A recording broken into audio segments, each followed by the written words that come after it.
Good morning. তোমরা সবাই কেমন আছো? আশা করি খুব খুব ভালো আছো। রাই স্টোরি চ্যানেলের নতুন একটা ভ্লগে তোমাদের অনেক অনেক স্বাগত। তো আজকে বৃহস্পতিবার, তো আজকে বিকেলবেলা মিস্ত্রিরা 4টে সাড়ে 4টে নাগাদ কি 5টার সময় করে আসবে বলেছে।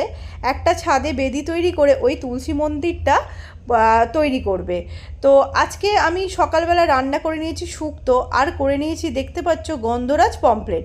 এটা খেতে ভীষণ ভালো হয় আর আমার বর খেতে ভীষণ ভালোবাসে। তো ওপরে আমি একটু গন্ধরাজ লেবুর জেস্ট ছড়িয়ে দিলাম যাতে ফ্লেভারটা আরও দারুণ ছাড়ে।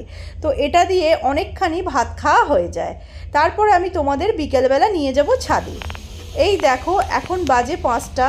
তো মিস্ত্রি চলে এসেছে, কাজ শুরু করে দিয়েছে। তো মেয়েটা ঘুমাচ্ছিল বলে আমি ওকে দুধ খাইয়ে দিয়ে তারপরে এলাম। তো মিস্ত্রি যেমনটা বলেছে ঠিক তেমন টাইমেই চলে এসেছে, 5টার মধ্যেই চলে এসেছে। আর আমার এখানে বেদিটা করতে শুরু করে দিয়েছে। তো তোমরা দেখতে থাকো কি সুন্দর বেদিটা তৈরি হবে। তারপর যখন বেদিটা কমপ্লিট হয়ে যাবে তার ফুল ভিডিওটা কিন্তু আমি এতে দিয়ে দিয়েছি। তোমরা কিন্তু স্কিপ করে একদম ভিডিও দেখবে না, ফুল ভিডিও দেখো। আর আমার ভিডিও যাদের যাদের ভালো লেগে থাকে তাহলে অবশ্যই চ্যানেলটা লাইক শেয়ার সাবস্ক্রাইব করে দিও। চ্যানেলটা অনেক অনেক শেয়ার করো যাতে সকলে ভিডিওগুলো দেখতে পায়। আর দেখতে পাচ্ছ মাসি এখানে ইট বয়ে বয়ে দিচ্ছে। তো বেদিটা দুথাকের হবে, তোমরা দেখতেই পাবে ভিডিওটা দেখলে। আর ফাইনাল কেমন দেখতে হলো সেটাও তোমাদের আমি ভিডিও শেষে অ্যাড করে দেবো। তো এটা করতে করতে প্রায় সন্ধে হয়ে যাবে। সন্ধ্যের দিকে অতটা আর ভিডিওটা ভালো আসবে না, আমি সকালবেলা ভিডিও করে তোমাদের সাথে শেয়ার করে দেবো। এই দেখো একটা বেদি হয়ে গেছে, তার ওপরে আর একটা বেদি হবে। তারপর ওই তুলসী মঞ্চপটা আনা হবে এর ওপরে বসানোর জন্য। তো একটু মিডিল করে বসানো হচ্ছে যাতে চারদিক দিয়ে ঠাকুরটা দেখা যায়, কোনো দিকের ঠাকুরই না যাতে না গাঢ় হয়। তো যাই হোক, আমার অনেক দিনের ইচ্ছে ছিল ছাদের যখন কাজ কমপ্লিট হবে, জলছাদ হয়ে যাবে, একটা মার্বেলের ছোট্ট তুলসী মঞ্চ এনে ছাদে বেদি করে বসাবো। তো আজকে সেই ইচ্ছাটাই পূরণ হচ্ছে। ছোট্ট ইচ্ছা হলেও এই ইচ্ছাটা আমার অনেক দিনেরই ছিল। তোমরা নিশ্চয়ই দেখেছো আমার যখন ছাদ কমপ্লিট হয়েছিল না, আমি দুটো মাটির সরাতে টাইলসের ওপর বসিয়ে রেখেছিলাম।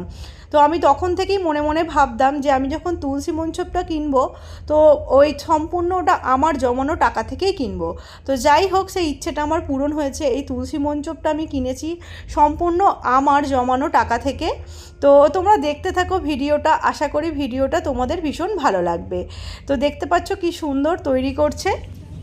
এই দেখো এবার তুলসী মঞ্চপটা নিয়ে চলে এসেছে। এবার সেট করে বসিয়ে দেখবে যে বেদিটাতে বসালে কেমন লাগে। এই দেখো ওইটাই তুমি সামনে ঠিকঠাক করেছো। হরে কৃষ্ণ প্রথমেই লেখা। হ্যাঁ, হরে কৃষ্ণ রাধা কৃষ্ণ। তো এই দিকটা নিচে হয়ে গেছে। মশলা দেবো স্যার, আমি এখন ঠিক হয়নি, আগে দেখতে বলছি যে এই। হ্যাঁ এটাই ঠিক আছে, বলুন এটাই ঠিক আছে। হ্যাঁ, খাওয়ার দাবার না দেওয়া থাকলে বেদিতে হয় বলুন, একটু রাখতে হয় না জায়গা। না, এটা একটু সামনেই। তো মিস্ত্রি তুলসী মঞ্চপ করতে করতে বলেছিল যে তুলসী মঞ্চপ করার পর আমাদের কিন্তু মিষ্টি খাওয়াতে হবে। তাই ওরা 251 টাকা চেয়েছিল। তো আমি ওদেরকে 201 টাকা খুশি হয়ে দিয়েছি মিষ্টি খাওয়ার জন্য। এই দেখো আমি সকালবেলা চলে এসেছি ছাদে। তো কালকে মঞ্চপটা করতে করতে অনেকটা দেরি হয়ে গেছে, সন্ধে হয়ে গিয়েছিল। তো ভালো করে ভিডিও করা যাচ্ছিল না। তো সেই কারণে আমি আজকে সকালবেলা তোমাদের ফাইনাল কেমনভাবে হলো আমাদের ঠাকুরের বেদিটা সেটা দেখানোর জন্য চলে এসেছি। এই দেখো এই রকম হয়েছে। তো ছাদে যেহেতু জল ছাদ হচ্ছে সেই জন্য জল ছাড়া আছে বেদিটার জন্য। কালকে জলটা খালি করে দেওয়া হয়েছিল, আজকে বেদিটা হয়ে যেতে শুকিয়ে যেতে তো আজকে জল ছেড়ে দেওয়া হয়েছে। তো এই রকম দেখো ঠিক মিডিলে বসেছে। আর যেইগুলো দেখো রাফ প্লাস্টার করে গেছে ওইগুলো সব মার্বেল হবে, সেই জন্য এটা রাফ প্লাস্টার করা আছে এখন আপাতত। যেহেতু এখন মার্বেলের কাজ আমাদের হচ্ছে না, পুজোর পরে যখন নিচেটা হবে ফিনিশ তখনই মার্বেলের কাজ করা হবে। তো তখন এখানটা মার্বেল বসবে। তো সেই কারণে আপাতত রাফ প্লাস্টার করে গেছে যাতে এই বেদিতে মানে মঞ্চে পুজো করা যায় আর কি, সেই কারণের জন্য। তো আশা করি তোমাদের ভিডিওটা ভালো লাগলো। আজকের মতো টাটা বাই বাই। নেক্সট ভিডিওতে তোমাদের সঙ্গে আবার দেখা হবে। তোমরা সবাই ভালো থেকো, সুস্থ থেকো।